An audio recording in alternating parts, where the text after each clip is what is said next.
ஒரு ஊர்ல ஒரு செட்டியார் இருந்தார், ரொம்ப வசதியானவர், ரொம்ப வசதியானவர். ஒரு திருடன் ரொம்ப நாளாக அவரை கவனித்துக் கொண்டே இருந்தான். இவர் வீட்டிலே அடித்து விட்டால் பிறகு வாழ்க்கைக்கு நாம் செட்டில் ஆகி விடலாம் என்று முடிவு செய்து, அந்த காலத்தில் கண்ணக்கோல் வைத்து திருடுகிற பழக்கம் உண்டு. ஆகவே ஒரு அமாவாசையை தேர்ந்தெடுத்தான். கும்மிருட்டாக இருக்கும் அன்றைக்கு போய் கண்ணக்கோல் வைப்போம் என்று அவன் முடிவெடுத்தான். சரி என்று சொல்லி நல்ல மழை பெய்திருந்தது, அமாவாசை இருட்டு. செட்டியார் உள்ளே உறங்கிக் கொண்டிருந்தார். இவன் போய் சுவரிலே கண்ணக்கோல் வைத்தான். வைத்து சுவரை தோண்டி கொண்டே வந்தான். ஒரு ஆள் நுழைகிற அளவுக்கு அது வந்த பிறகு நிறுத்தி, ஒரு ஆள் நுழைகிற அளவுக்கு வந்த பிறகு இவன் உள்ளே தலையை விட்டான். மழை வேறு பெய்திருந்தது, சுவர் வேறு பொது பொது இருந்தது. அந்த சுவர் அப்படியே உடைந்து அவன் மீது விழுந்து அவன் செத்து போய்விட்டான். காலையிலே செட்டியார் எழுந்து பார்த்தபோது இவன் பிணமாக கிடக்கிறான். இதற்குள் அவனுடைய மனைவி ரொம்ப கெட்டிக்காரி.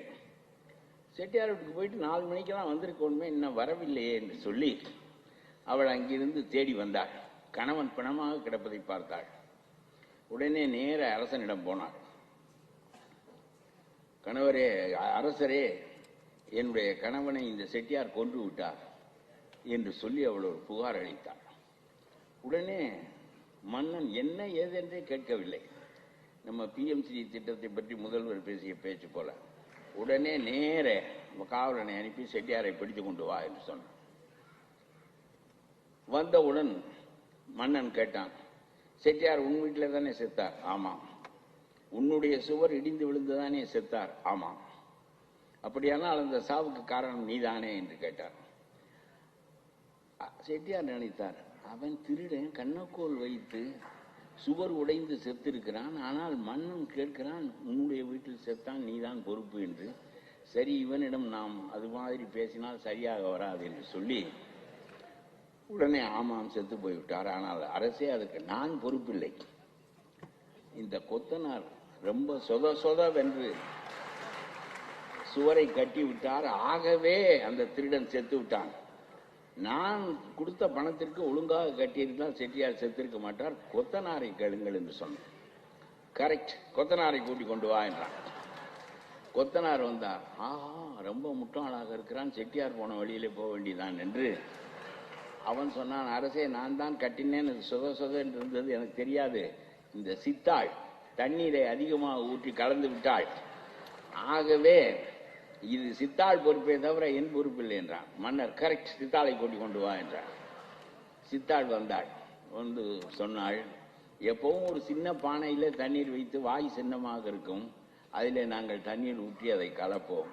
இந்த தடவை மண்பாண்டம் செய்து தந்தவன் வாயை பெரிதாக வைத்து விட்டான், அதனால தண்ணீர் பொதுக்கென்று விழுந்து விட்டது, அதனாலே நான் பொறுப்பில்லை என்றார். சரிதான் சரிதான், அந்த மண்பாண்டம் செய்வரை கூட்டிக் கொண்டு வா என்றான் மன்னன். அவர் வந்தார்.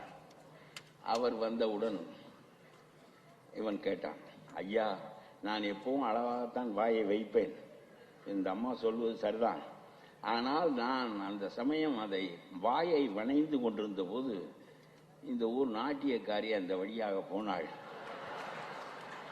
நான் நிமிர்ந்து பார்த்தேன், வாய் அகன்று விட்டது. இவள் சல் சல் என்று போயிருக்காவிட்டால் வாய் அகன்றிருக்காது, அவளை கேளுகிறான். சரி என்று நாட்டியக்காரியை கூட்டிக் கொண்டு வர சொன்னான். நாட்டியக்காரி சொன்னார், அரசே, நீங்கள் ஆள் அனுப்பி இருந்தீர்கள், வந்து என்னோடும் இருந்து விட்டு அந்த சாரோடும் இருந்து விட்டு போ என்று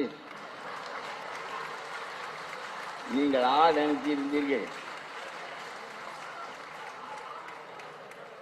அந்த சாரை பற்றி பேசாது, போஸ்ட் அடிப்பான், சாரை பற்றி பேசாது.